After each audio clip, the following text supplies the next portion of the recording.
Hi friends, నమస్తే. మన తిరుమల తిరుపతి దేవస్థానం వారు వైకుంఠ ఏకాదశి పర్వదినానికి భక్తులను వైకుంఠ ద్వారం గుండా ప్రవేశించేందుకు ఎన్నో ఏర్పాట్లు చేశారు.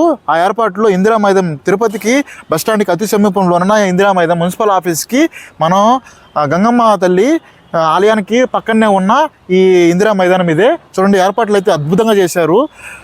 చూడండి ఏర్పాట్లు అయితే ఎలా ఉన్నాయో చూశారు కదా. ఈ ఏర్పాట్లు ఎలా చేశారు.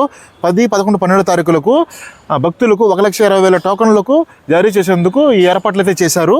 చూడండి ఎన్ని కౌంటర్స్ అయితే ఉన్నాయో మనం చూద్దాం లోపలికి వెళ్ళి. దేవస్థానం వారు అయితే ఏర్పాట్లు అయితే బ్రహ్మాండంగా చేశారు, కానీ ఇక్కడ మనకు ఫుడ్ ఫెసిలిటీ అయితే మనకు తెలియదు. భక్తులైతే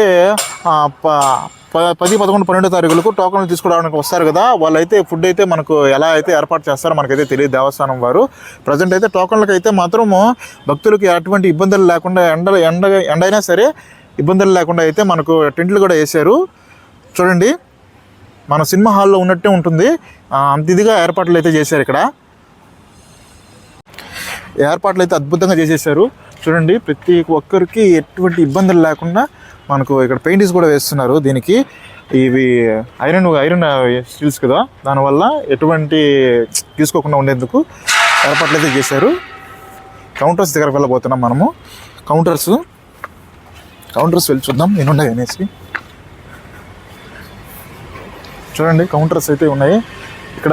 ఇవే కౌంటర్స్ కూడా ప్రజెంట్ అయితే ఇప్పుడు చేస్తున్నారు. ప్రజెంట్ 1, 2, 3, 4, 5, 6, 7, 8, 9, 10, 11, 12 కౌంటర్లతో మనకు ఈ మున్సిపల్ ఆఫీస్ దగ్గర ఉన్న మనకు ఇందిరా మైదానంలో అయితే అద్భుతంగా చేశారు. చూడండి, చూశారు కదా. ఇలాంటి వీడియోస్ మరెన్నో చూడాలనుకుంటే మన ఛానల్ సబ్స్క్రైబ్ చేసి, లైక్ చేసి, షేర్ చేయండి. ఇందిరా మైదానం వ్యూ చూడండి ఎంత అద్భుతంగా ఉందో, బ్రహ్మాండంగా అయితే చేశారు. మనకు సినిమా థియేటర్లో మన ఫంక్షన్ హాల్ అయితే ఎలా అయితే ఏర్పాట్లు అయితే చేశారో అలాగైతే చేశారు. ఇక్కడ చూడండి, దేవస్థానం వారు మనకు ఎన్నైతే ఏర్పాట్లు అయితే బ్రహ్మాండంగా అయితే చేశారు. వాళ్ళకైతే మనం